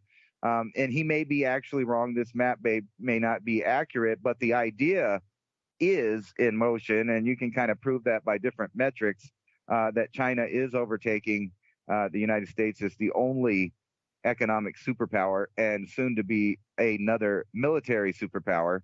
And it just shows the globe here on this map here. All of these blue countries would have been countries that were doing business in 2000 with the United States, which includes Russia, almost all of South America, over half of Africa, Europe.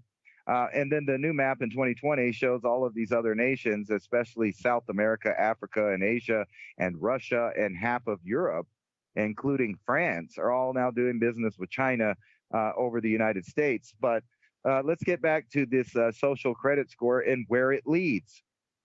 Well, if you have a bad social credit score, I already listed out some examples how in the United States that could affect you. But look at these apartments. This is inside this area, and they use all of the same tools related to the social credit score to decide whether or not people deserve to go to these camps. And that's kind of what I was talking about earlier, is they practice these camps in several countries. They just made it a little more friendly than the Chinese are doing it. And the Chinese, they're pretty friendly. But let me tell you from my own experience in life, that this is not a place that, just judging by the way it's built with this cot, a toilet, and a sink, and bars on the windows, this is where they make people go if they, got the wrong test results. And they go in there and they live. Now, what happens to them after that, I really don't know. And most of the world doesn't know. Supposedly, there's treatments or whatever, but you're seeing the weird and bizarre things that they're doing currently. And this is supposed to be after the pandemic's over. But just look at this place. They're little teeny tiny apartments. And this reminds me of another thing. How is all of these ultranational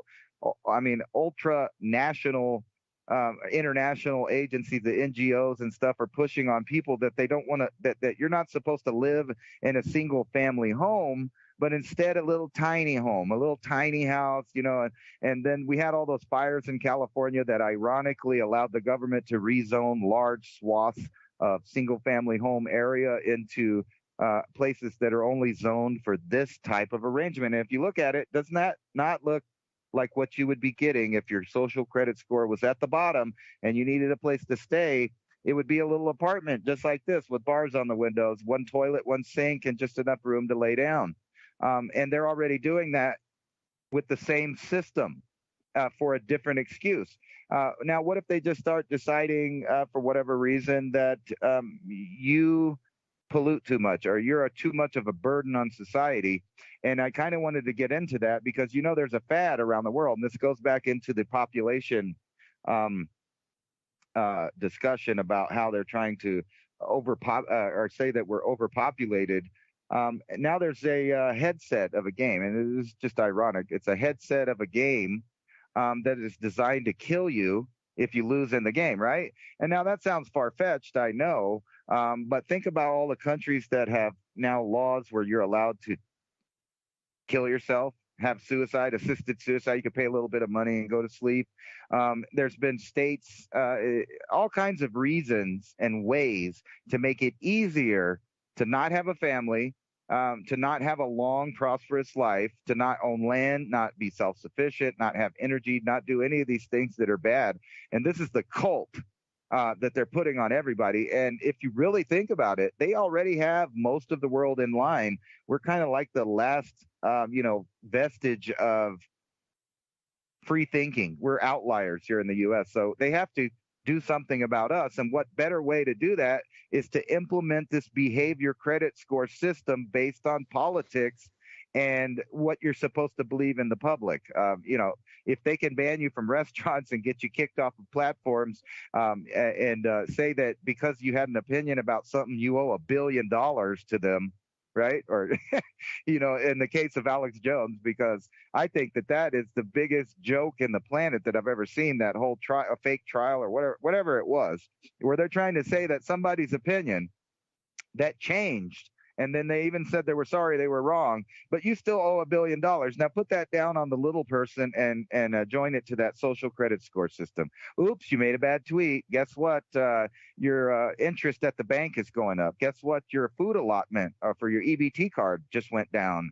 You know what? Your rent is going to go up. We don't want you in this part of town now because of things you've said or things you've done. Meanwhile, on the street level, you get all of these disenfranchised people that are never going to be dealing with the social credit score at all, either because they're addicted to drugs, because they live in a crime area and that's just what they do, or they're homeless. And we know that those numbers are going to skyrocket, right? Which puts a lot more people in line for bad health and dying off of populations. It's so interconnected and in your face that I guess that's why some people would like to just put it in the back of their minds and pretend it's not happening. But we still have the option of, we still have a semi-functional government here. And I think from the local level, you could really change things to the point where everything's friendly for us to be self-sufficient, protect ourselves, have families, grow food, etc. The American dream that has somehow turned into a nightmare. Oh, we need to have positive affirmations tonight, Ransom. Yeah. Think about it. They want to keep you in that state. So think about the world around us as vibration, and if you can be put into, and I'm not talking about one or two people, but I'm talking about 500 million, 1 billion, 2 billion people. If you were to put them all into the similar vibration, then would the planet itself change its vibratory pattern? And see, if we're walking outside that, we would see a lot of changes, because 5 billion or 6 billion people vibrating a certain way is probably going to change structurally what we perceive as reality, because we're on the same planet, manifesting in conjunction with.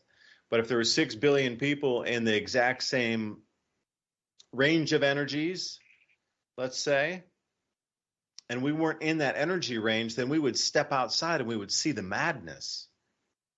And we would see the chaos that it is. Yeah. But perhaps everybody else living within that vibration feels comfortable and they feel like the world's orderly. Maybe it's just my perception. I don't know. Well, I want to ask you a question, because I was thinking about this earlier. I'm sure you're familiar with the 100 monkeys idea, right? That 100 monkeys. For sure. Yeah, so they teach a new skill, or the monkeys learn something new on an island, and when it hits about 100 monkeys, somehow monkeys of the same species on another island have all of a sudden miraculously attained this skill without any interaction from the other monkeys, insinuating that there's some kind of psychic connection. And that's kind of what you're talking about putting out the positive vibes. And I wanted to ask you, do you believe that's a real phenomenon? And if so, if monkeys are that way, are not humans exactly the same way? Like if 100 human beings started believing in something, it's going to become more likely to be real. And then you're talking about like 6 billion people. Now, think about that in the way that they only use the 100 monkeys example when they're talking about some kind of positive attribute that the monkeys gained. And my question for you is, would that not be the same in reverse? Meaning that if you had 100 monkeys and they were all in a little area being tortured and starved and whatever, are the other monkeys on the other island going to feel bad? Are they going to feel paranoid and fearful and stuff like that? And if so, what about humans? And then that puts you in the idea of, for the last 2 years, children are having learning issues, speech problems, and different things for various different reasons. So my question is that not affecting all the kids that are not part of the system, that are not participating in that? So like what I'm saying is basically like me or you might not participate in the fear level that they're trying to push, because we're like analyzing it and trying to decide what that means. But other people are having fear. Does that fear bleed off on the people that don't want it? So like the little kids also having learning problems for no reason when they weren't around the mask people and the other stuff. So it's like if we could get everyone thinking along a positive thing, do you think that monkey idea is a real thing, and does it affect humans? I would say yes, but that's just me. I would say yes too, but have you noticed how the media works to take people away from the positive coming together? Now, let's go back to the year 1999. 2 quarters for all the time machine travelers out there. Remember 1999 when it was turning into the year 2000?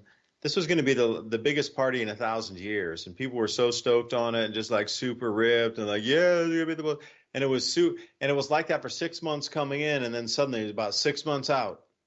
Oh, watch out at the parties. Oh, look out for this event. Oh, this group of people's gonna throw something in a bag over there, and ooh, you better be careful. And then it became a nonstop. Well, the police are out more tonight. They're all looking for these. Look, if you see a stray bag on the thing, and it just rolled into that. What could have been the most joyous human coming together, which Ransom, I do believe you're referencing. But the way the media played it, it was all fear for even going out to enjoy the turn of the millennium. So that was a big one. Like every time there's something in humanity that brings it toward, like the truckers over in Canada, they give a lot of people a lot of hope. And we really saw how corrupt everything was because of that. You got no rights, no free speech. You have nothing, no private property. You got nothing. You are literally a serf with the illusion of ownership and the illusion of rights is what I saw in front of me going on in Canada. Now it's exactly the same here. It's an illusion. So anytime that this illusionary break happens, imagine if everybody just kind of broke through the matrix. A billion people saw and thought the same way me and Ransom were like, all right, well, how do we change this and get a billion people thinking the same thing on a single day? 100th monkey? Vibration equalization? Because a lot of vibratory patterns they'll start to sync with each other and overlay. Like some of them cancel each other out, like the Bose headset. Like there's got to be an equal and opposite canceling pattern wave that's on top of that could nullify or stop this fear. Got to be an equal, there has to be something that will stop this wave of vibration, because I totally agree that the others are affecting. Since there's more of the fear base, it's now dribbling in and affecting. Because going even, pre-1999 or pre-9/11, I mean, the whole world was just like what it was. There was no solid rock base of fear that everybody was living under. It was just different. After 9/11, yeah, okay, the whole terrorist thing, okay, well, that brought us up to the COVID thing. That was the big step. Everything up until that point was little tiny baby steps, and then boom, we got hit with this. At the same time, the major food shortages and global famines are inbound. So yes, I'll agree that the fear that's out there currently is a vibratory interference pattern with the rest of us.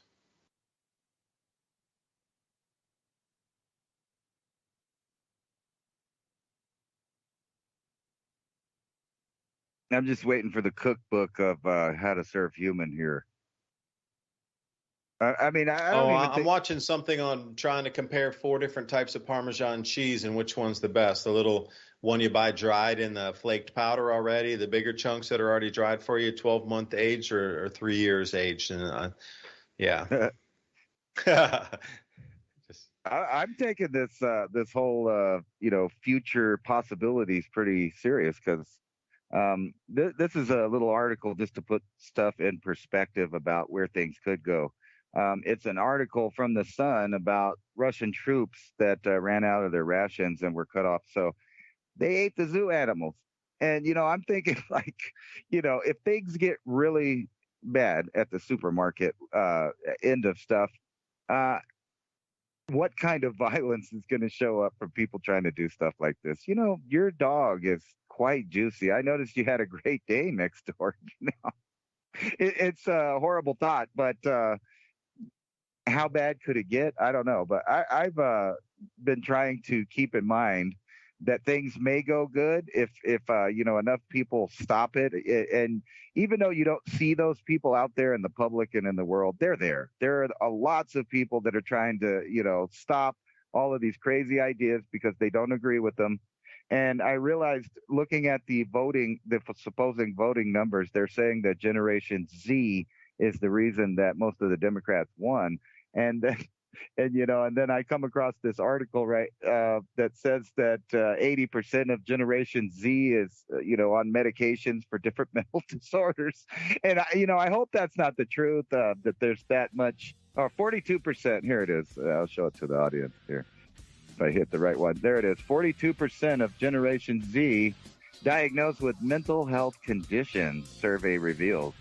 And I'm thinking, well, how about that? That makes sense. And the survey says, yeah, Gen Z, World War Z. That was a movie, Brad Pitt. Remember that one? So why? And then we got the Z with on the tank. So there's a lot of Z's floating around. It all appears to be the last letter in the alphabet. And Zelensky starts with a Z. Oh, dance it away. Better than a TikTok video. See you next week, David DuByne, Ransom, Godwin, signing off. Thank you for listening to Revolution